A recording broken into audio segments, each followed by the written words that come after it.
রাসূল করিম সাল্লাল্লাহু আলাইহি ওয়াসাল্লাম গতানুগতিক বিভিন্ন জুমায় আলোচনাটা দিয়ে শুরু করি। আমাদেরকে যত সম্পদ দিয়েছেন ঈমান আর হিদায়াহ, এটি হচ্ছে বড় সম্পদ।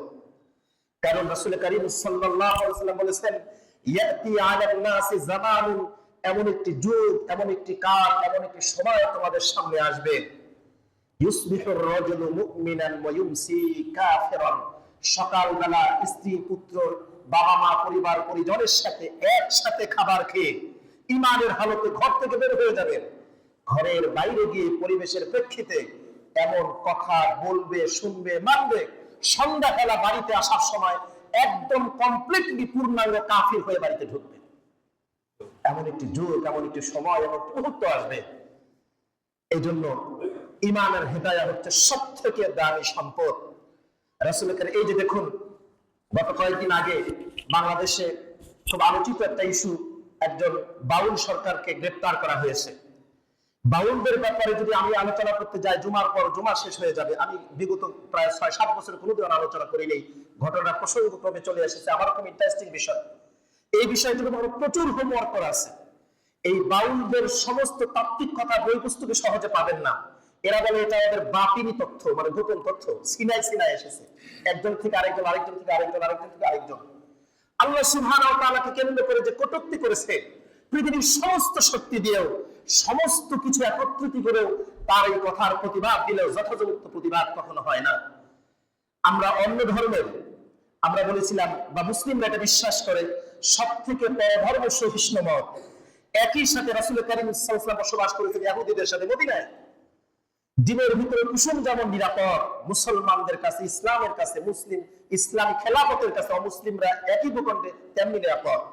ইহুদি, নাসারা, খ্রিস্টান তারা তাদের ধর্ম পালন করবে, ইসলামের বিরুদ্ধাচরণ করবে, আপত্তি নাই, বিরুদ্ধাচরণ যদি না করে। কিন্তু ইসলামের লেবেল লাগিয়ে বা মুসলিম নাম ধারণ করে ঈদের জামাতেও শরীক হবে বা ইসলামী নাম ধারণ করবে, আবার ইসলাম, আল্লাহ সুবহানাহু ওয়া তাআলা কোরআন আমাদের কলিজার ক্ষতবিক্ষত করে দিবে, এটা কখনো মুসলিমরা বরদাস্ত করতে পারে। গত জুমা বা তার আগের জুমায় বলেছিলাম কাদিয়াদের নিয়ে, কাদিয়ানি তারা হজ করতে যায়। কাদিয়ানীদের বিভিন্ন বক্তব্য আমি শুনেছি। তারা মুহাম্মদ রাসূলুল্লাহকে নবী মনে করে, বড় নবী মনে করে, শেষ নবী, শরীয়তওয়ালা শেষ নবী মনে করে। নানান পেছিয়ে গুছিয়ে তারা তাদের গোলাম মুহাম্মদ কাদিয়ানীকে নবী স্বীকৃতি দিতে চায়। আমার প্রশ্ন হচ্ছে, আমাদের প্রশ্ন হচ্ছে, কেন তাদেরকে আমরা কাফির ঘোষণা চাই? এজন্যই চাই যে আপনি বিকল্প একটি ধর্মমত গ্রহণ করেছেন, মুসলমান কাছে সম্পর্ক নাই, আপনি এভাবে থাকেন, আপত্তি নাই, অন্যান্য ধর্ম যেমন আছে, কিন্তু ইসলাম ব্যবহার করে বাতিল ফেরকা তৈরি করবেন, এটা মুসলমানরা বরদাস্ত করতে পারে না। ঠিক অনুরূপ আরেকটি সম্প্রদায় হচ্ছে বাউল সম্প্রদায়। বাংলাদেশে ঢাকা জেলার আশেপাশে মানিকগঞ্জ থেকে শুরু করে বিভিন্ন জায়গায়, কুষ্টিয়াতে ব্যাপক, পাবনা, কাশিনাথপুর আমি নিজে সফর করেছি, টাঙ্গাইল অঞ্চলে ব্যাপক ভাবে রয়েছে, এমনকি আপনার রংপুরের পায়রাগঞ্জ, এই কিছু অঞ্চল আছে ওখানে অত্যন্ত অশিক্ষিত এলাকা, আমি সফর করেছি দাওয়াতি কাজের অংশ হিসাবে। সারা বাংলাদেশের লক্ষ লক্ষ মানুষ ইমামের মুসলিম দাবিদার, খাতা কলমে, আদমশুমারিতে, স্কুলে কলেজে, মৃত্যুগুলি ওই মহল্লার ইমাম সাহেব হয়তো জানাজা করে, কসম আল্লাহর, তাদের দৃঢ় বিশ্বাস, যে বিশ্বাসের উপর তারা মৃত্যুবরণ করে, একটার ইমান নাই। এই বাউল ধর্মমতের বিশ্বাস হচ্ছে আল্লাহ এবং রাসূল এক, সকলে বলি নাউজুবিল্লাহ। আহাদ, আল্লাহর নাম একক। এই আহাদের ভিতরে মিন পর্দায় এসে আহমদ, আহমদ মুহাম্মদ রাসূলুল্লাহ, ওরা আহাদ আর আহমদ, যিনি আল্লাহ তিনি রাসূল, সকলে বলি নাউজুবিল্লাহ। এটা বাইরের কিছু নাই, অন্য কিছু নাই। ওরা দেহতাত্ত্বিক সাধনা করতে করতে ওরা এই কোরআন, এই 30 পারার কোরআনকে অস্বীকার করে 90,000 কালাম বলে আলাদা একটি কোরআনকে ওরা বিশ্বাস করে। যেই কালাম ওরা মূলত কোরআনুল কারীমে 29টি হরফ দিয়ে লেখা আছে, এই 29টি হরফের সাংকেতিক চিহ্ন দেহের সাংকেতিক চিহ্নের সাথে মিলিয়ে নেয়। এদের ভিতরে আছে পরকালের অবিশ্বাস, কিয়ামতের অবিশ্বাস, হাসর, জান্নাত, জাহান্নামের অবিশ্বাস। জান্নাত, জাহান্নাম, হাসর, কিয়ামত, মিজান, সিরাত সবকিছু দেহের ভিতরে। এই দৃঢ় বিশ্বাসের উপর লক্ষ লক্ষ মানুষ, কোটির উপরে মানুষ, বাংলাদেশের মানুষ গোমরা হয়ে গিয়েছে, হেদায়েতশূন্য হয়ে গিয়েছে। আপনি যান পাবনা, কাশিনাথপুর, আমি নিজে গিয়েছি, আমার দুঃসম্পর্ক নয় আত্মীয়র বাড়িতে উঠে আমি গোটা এলাকা থেকে আজব হয়ে গেছি। 11-12 সাল রাজশাহী বিশ্ববিদ্যালয় থাকার সময় নরসিংদী, মানিকগঞ্জের কিছু বন্ধু পেয়েছি, তারা প্রকৃত ইসলামের দাওয়াত জানি না, কিয়ামত বলতে তারা অন্য কিছু বুঝে। কারণ তাদের বাপ দাদা চাচা গোটা মহল্লা এলাকায় ওই কালচার, ওই রীতি।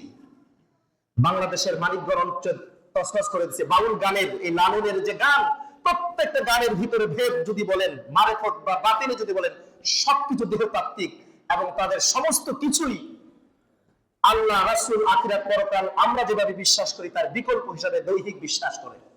এই জন্য বললাম তাদের ব্যাপারে আলোচনা যদি করতে চাই, এটা একটা বিশ্বাসগত ভ্রান্তি। অন্যদিকে তাদের কর্মগত ভ্রান্তির কথা যদি বলেন, এই যে এত ওয়াজ মাহফিল হয়, এত দাওয়াতের কাজ হয়, ওদের ডাইরেক্ট হচ্ছে লোকের সাথে লোকাচার। মানুষের সামনে বলবে না, লোকের সামনে বলবে না, সবার সাথে একসাথে মিশে থাকবে। ওদের সাধন সঙ্গী এবং গুরু ভাই গুরুজি যারা আছে তাদের সাথে গোপনে, আমি গোপনে বৈঠকে গিয়েছি তাদের, সেখানে তাদের আরাধনা হয়, সাধনা হয়। এই গুরু যে তত্ত্ব দেয় সেটা তারা সাধন করে। এদের ভিতরে পাপাচার, কামাচার, জেনা ব্যভিচার অবলীলায় হয়। এরা একজন পীর, অর্থাৎ তারা যে কাজের সাধনা করে সেই সাধনাটি একজন রুচিশীল সভ্য ভদ্র মানুষ শুনতেই রুচিতে বাঁধবে, এরকম কর্মকাণ্ড তারা করে। সবার সামনে বলতেও আমার রুচিতে বাঁধছে এমন কিছু ঘটনার কাজ তারা করে। আমার নিজ এলাকার নীলফামারী জেলার ডিমলা উপজেলা নিজ এলাকার চতুর্পাশে সয়লাব হয়েছিল আজ থেকে 30 বছর আগে। গোটা এলাকায় বাউল সম্প্রদায়ের সমস্ত ধর্ম বিশ্বাস ছিল। আল্লাহ শুকর, আলহামদুলিল্লাহ, দ্বীনের একজন দায়ী এবং মুজাদ্দিদ আমার উস্তাদ, তিনি তার জীবন দিয়ে একটি কাজ করেছেন। আমার এলাকার মানুষ বিশ্বাসই করতো না পরকাল আছে, আখিরাত আছে, পুনরুত্থান আছে। দেহের ভিতরেই পুনরুত্থান, দেহের ভিতরেই জান্নাত, দেহের ভিতরেই জাহান্নাম।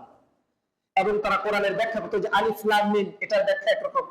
তাদের কাছে কোরআনের আয়াতের ভিন্ন ভিন্ন ব্যাখ্যা।